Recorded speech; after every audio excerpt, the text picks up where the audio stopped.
Hello, everyone. My name is Shibani Baluja, and I'm the founder and CEO of Lil'gourmets. And I'm really excited to be here with you today to talk through the impact of processing on baby food. It's been such an exciting last 2 days, and I feel like I've learned so much and also have a lot of same things in my presentation that others had, which I guess is good, and that we're saying the same things. But what I really want to spend some time on is this impact of processing. So before we get into it, a little bit about myself. I spent the bulk of my career at Kraft Foods, so come from a big food background.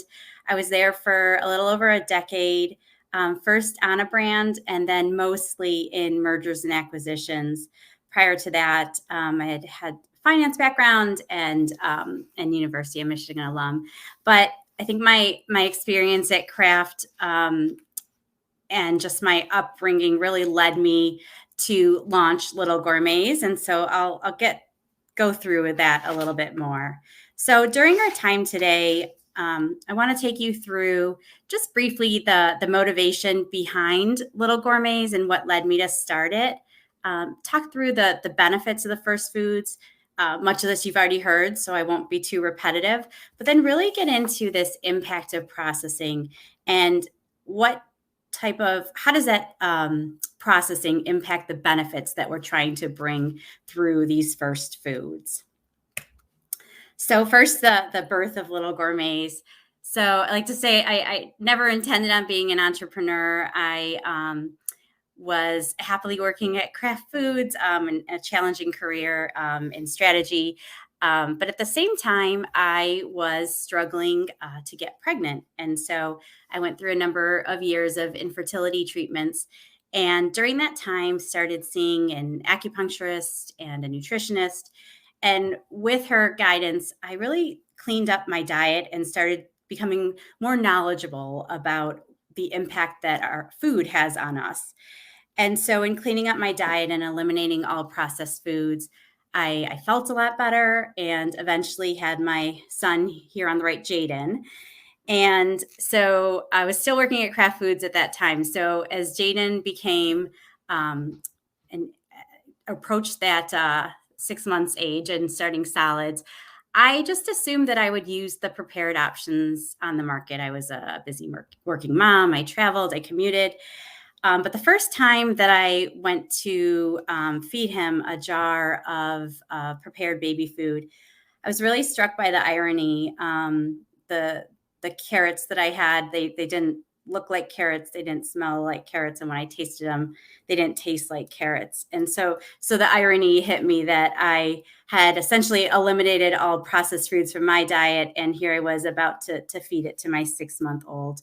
So it didn't work for me. And so what I ended up doing was cooking all of Jaden's food. And in cooking his food, I tried to cook foods that my husband and I and he would all eat. And so foods full of flavor. My background is Indian, so I would use a lot of different spices, a lot of different vegetables. I knew that I wanted to introduce him to a variety of foods. And so I did that, and it was a lot of work. It was a struggle, and it took a lot of time away from the already limited time that I had to be with him.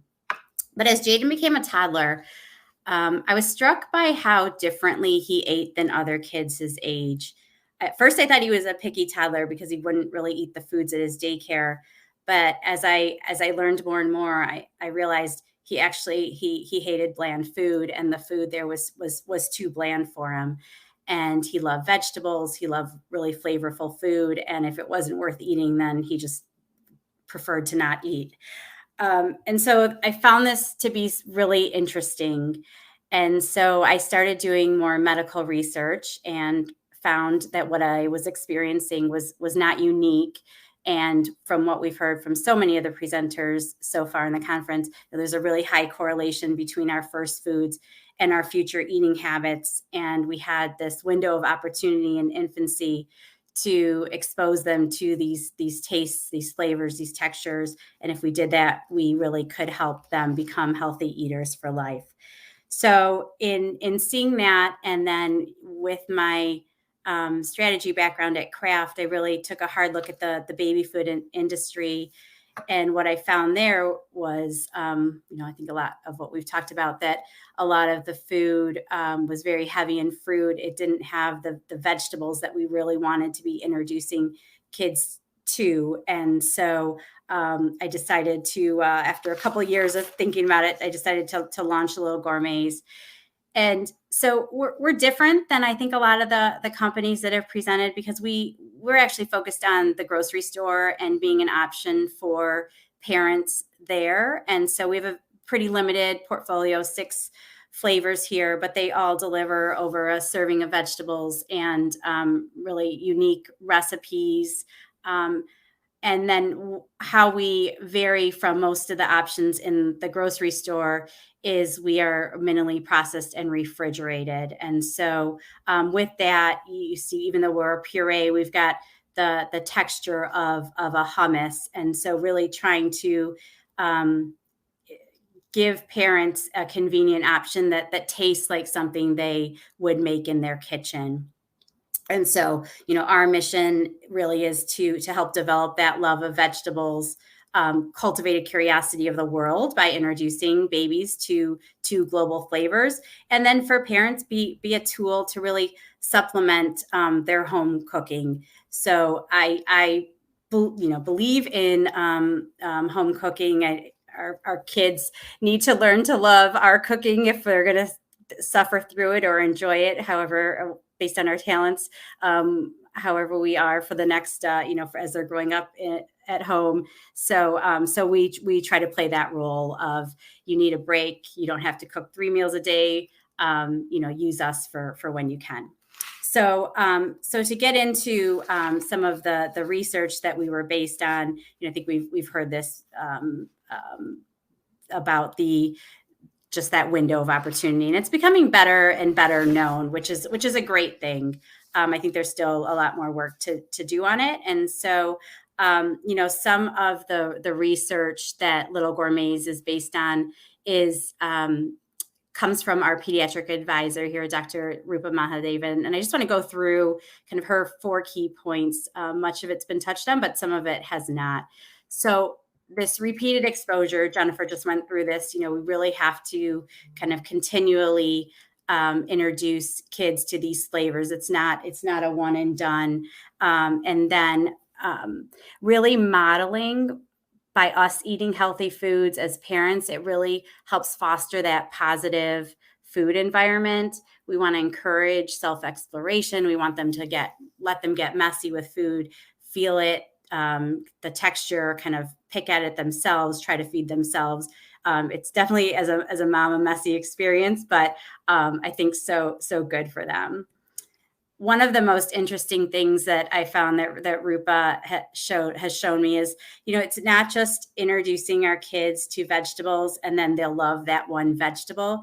By introducing them to different vegetables or foods in general, they develop a taste for whether it's bitter or umami, and they then develop a taste for other ingredients that have that same flavor profile. So you don't have to introduce them necessarily to every single vegetable, but if you make sure you get the bitter vegetables first, and work your way up and get the variety in color. But it really helps just having that variety in vegetables just gets it opens up so many more flavors that they'll be open to. Again, the diversity in flavor, we should not be scared to put spices to flavor up the food for our kids. They really love that flavor. They're tasting it in the womb, and they develop a love of it, and it really helps as they get older. And then we know the short-term and long-term benefits. So like Betsy and Tiny Organics and Square Baby and actually Nurture Life, we've been working with a partnership for a Healthier America on this veggies early and often. So I think when I had my son at that time, I think a lot of the thought was first foods didn't matter. It was kind of, baby food was the stage to get out of, and it didn't really matter what you started with. But as we're learning more and more, we see that, vegetables are the way we want to start. I think Dr. Groban said that, kids are inclined to sweeter food. So we know they're going to like fruit at some point, but we want to get them to those vegetables first.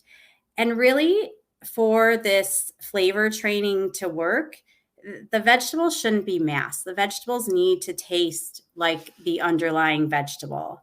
And so often the commercially processed foods, if they don't taste like that vegetable, then we're not training them to enjoy that vegetable or how they're going to taste it as they age. And one last thing to mention with Partnership for a Healthier America, just a little plug here, they're really trying to spread this message. And so they've created a lot of tools for pediatricians that we'd love to spread the word on. So check out their website. I know someone was asking if there's anywhere that, is helping create materials for parents, and they're another resource that is trying to do that and really spread the word of the benefits of this early introduction. So Jennifer just went through a good amount of this too, but so we know kids aren't eating enough vegetables. The vegetables they're eating are often French fries. The stats really worsen as income decreases. And then we know that this early lack of vegetable consumption does contribute to the diet-related disease in the U.S., along with genetics, but a lot of it is diet as well.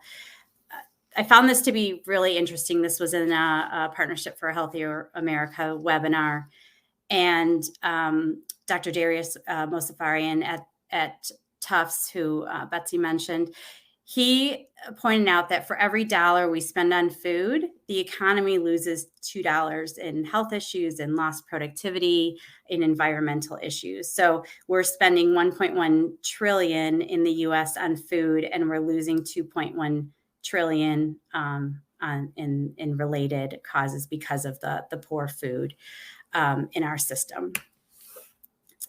And so he also showed us that a lot of those poor options are coming in grocery, again, to based on also related to what Jennifer mentioned. So we get a lot of food in grocery, and a lot of that food is poor nutritional quality.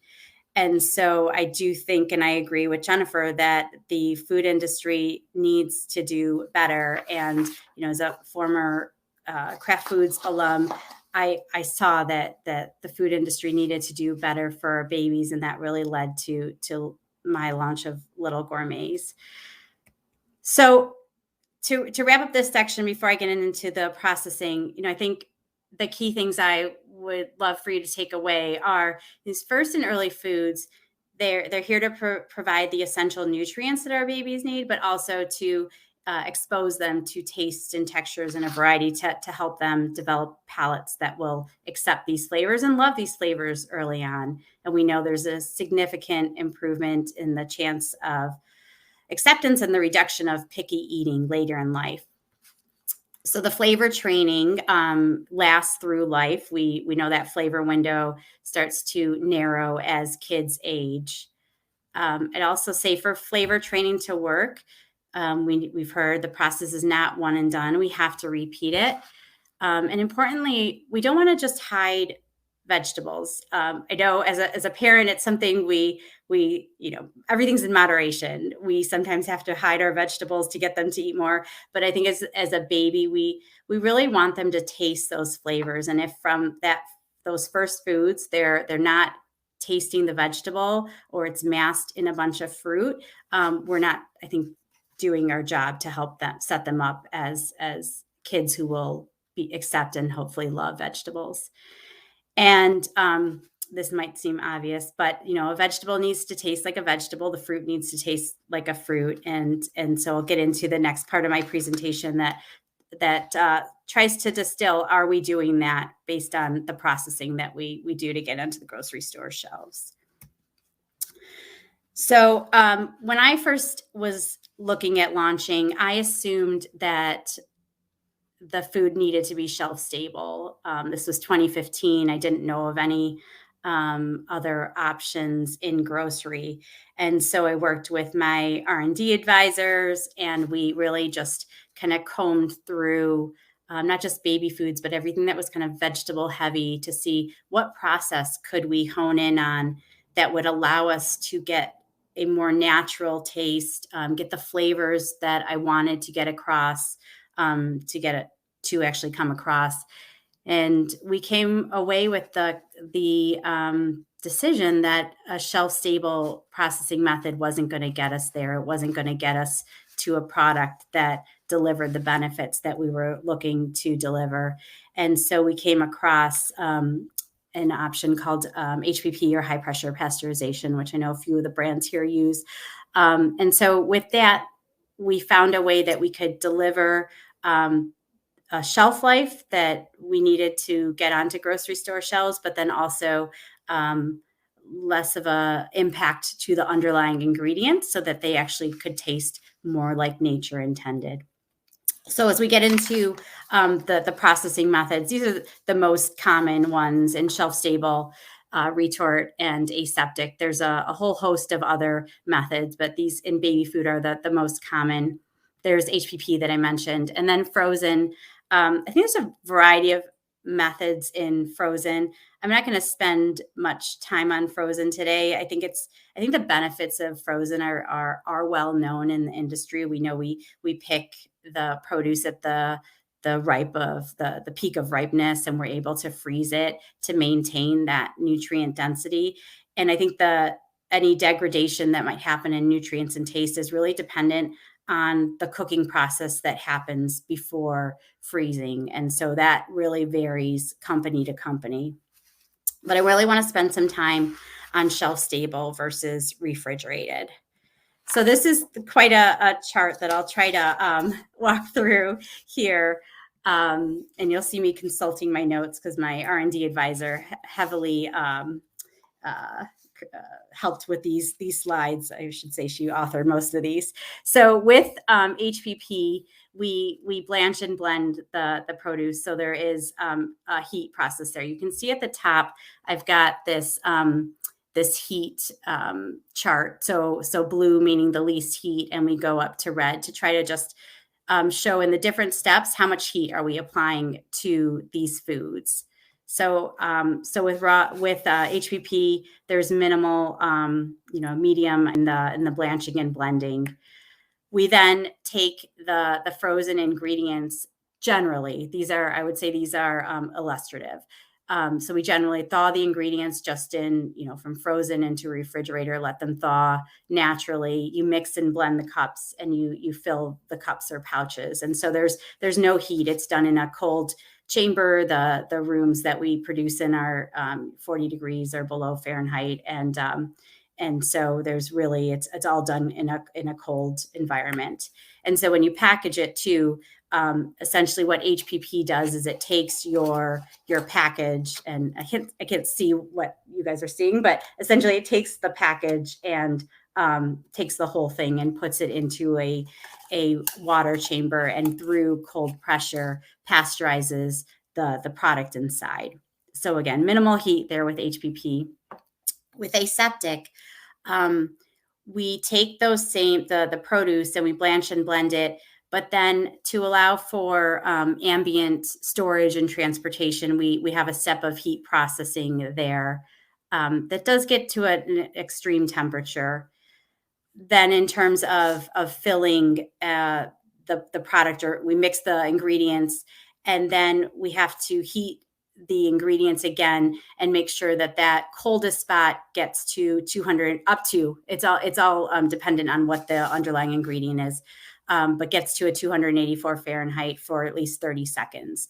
And then we hot fill the cups or the pouches, whichever you're using, and cap them, and then allow the ingredients to cool in the package. So there's still a bit of cook happening there as the seal has locked in that heat. For a retort, we again start the same. We blanch and blend, similar to aseptic. We heat those ingredients so that they can be stored at an ambient temperature. In this process, you can cold fill the cup, so you don't have that heat process there. It's not done in a cold chamber, so I've designated it as green. But then what you need to do is once it's in the cup or the pouch, you have to sterilize that package. So you take the whole package with the ingredients inside it, and you have to heat it so that the coldest spot reaches the optimal temperature, which can be up to 275 Fahrenheit for 3 minutes, not up to, for 3 minutes. So those are the steps. Glad I got through that. Okay, so then to take you through kind of what's happening a little bit with heat versus HPP. So the processing parameters for food safety with HPP is pressure and time. And so with HPP, the pressure's being transmitted equally. So it's hitting all parts of the package kind of equally from all the sides. And so really there's no real HPP doesn't break the bond. So there's some structural changes, but there's nothing compositionally that's happening.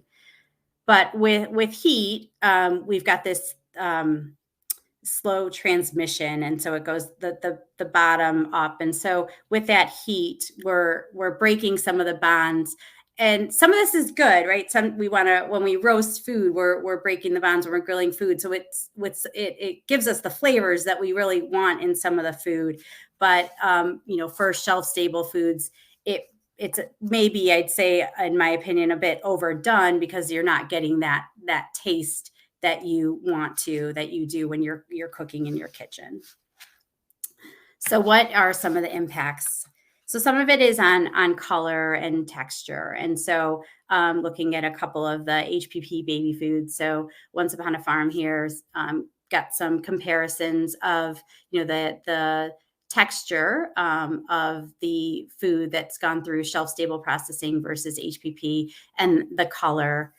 This is from Little Spoon. You can just see those vibrant, beautiful colors. And these are Lil'gourmets, and we like to highlight that too, just those vibrant colors. And for us with the vegetables, and then with the refrigeration or the minimal processing, just the fact that you've got this hummus-like texture. So a little bit of the data now, and you'll see me consulting my notes here. So this is a study that looked at fresh versus HPP strawberry puree. And you'll see it's really pretty interesting and amazing to see the overlap here from a sensory point of view. The color unchanged, taste essentially unchanged, and aroma and texture or consistency. So really HPP didn't alter the fresh strawberry puree. In another study here on the right of raspberry, blueberry, and strawberry purees, just looking at color and aroma and appearance, but more measuring it versus a sensory. And so you again see sometimes HPP is a fraction ahead, sometimes a fraction below, but really very much in line with each other. So if we look at heat, so this is orange juice, and we can see that the heat pasteurized is impacting the taste. So in losing some of this kind of tangy, juicy taste, getting a bitter or processed taste. So again, just kind of altering what it is that these products taste like, and then where HPP is essentially almost in line there. This is on color. So chlorophyll A here impacted. That gives the bluish green color to spinach, and chlorophyll B really not impacted, and that's the yellowish green color of spinach. And more importantly, maybe the nutrients here. So anthocyanins are responsible for the colors in fruit, and the beneficial as an antioxidant for inflammation. And so you can see here, this is your fresh strawberry puree, your HPP processed and your heat processed, and you just see that drop there, and in vitamin C. And then a second study here on folic acid and vitamin C in orange juice. And so with this one, we've got our fresh here, our HPP, which is essentially unchanged. Our flash pasteurized, again, pretty unchanged in terms of the folic. I don't have error bars here to know if that's statistically significant. But then conventional is, very degraded in terms of those two nutrients. And then in contrast, HPP in these studies is showing to maintain this nutritional quality. So this first chart is the lycopenes in a tomato puree, which is linked to heart health. You can see essentially unchanged. The carotenes here also essentially unchanged. This raspberry puree, the polyphenols, which I have to consult my notes here. She's probably laughing. I can't remember what those are. That one is other health benefits said to be helpful against development of cancers and cardiovascular disease. So essentially unchanged there. And then vitamin C here. With the structural changes that happen with HPP, we actually sometimes even see an improvement. And so here in the carotenoids for tomato puree, really an improvement there in the concentration.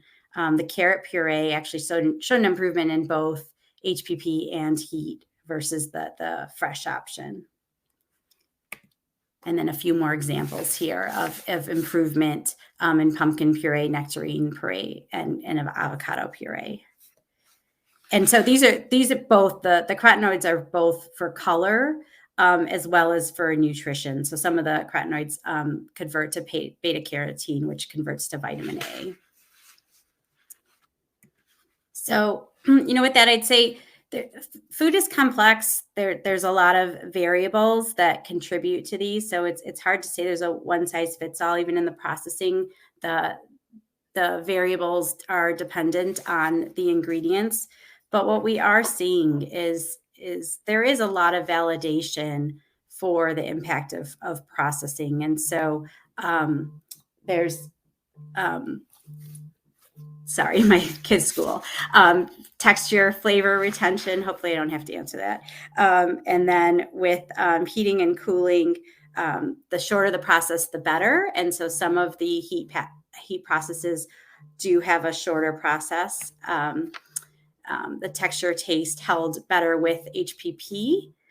But I will add my own caveat is, with HPP and frozen versus shelf stable, there is a big difference in cost that make these options less accessible than I think that they should be, and that hopefully they can be in the future as there's more scale. We can achieve more scale with these options. I do think if we look at the cost to the society of poor options, there's probably a way we can make these a little bit more accessible. And I will also say, like Sharon said, fed is best. I'm not trying to demonize any shelf-stable brands. It's really when we look at the evolution in baby food, there's been a lot of improvements, and a lot of that came with a lot of the brands that cleaned up ingredient lines, got rid of preservatives, got rid of added sugar. But now the question is, can we go a little bit further? And so the key takeaways I'd say here are, there are trade-offs. And I think as a parent who was in the food industry, I wasn't aware of those trade-offs. And so I think just being a bit more transparent about that is what I think parents deserve. And so, thermal treatment is going to be a compromise. The benefit, like I said, there's a lower cost of food, but maybe larger cost to society. And I was thinking about this as Jennifer was giving her presentation about, toddlers and it falling apart. And is part of that, the over-reliance in baby foods to rely on over-processed foods? Is that impacting our ability to flavor train? And so I think there's a time and place for, sometimes we need the shelf stable option, sometimes we don't. And so as a parent myself, I, would like to see more transparency on this topic, so that we can make educated decisions of when we want to go for shelf stable and when we say, we're sitting at our kitchen table, perhaps we don't need it. So with that, a big thanks to Jane Leland, who really guided much of this presentation and consulted a number of other experts and references if anyone needs it. And with that, I will open it up for any questions.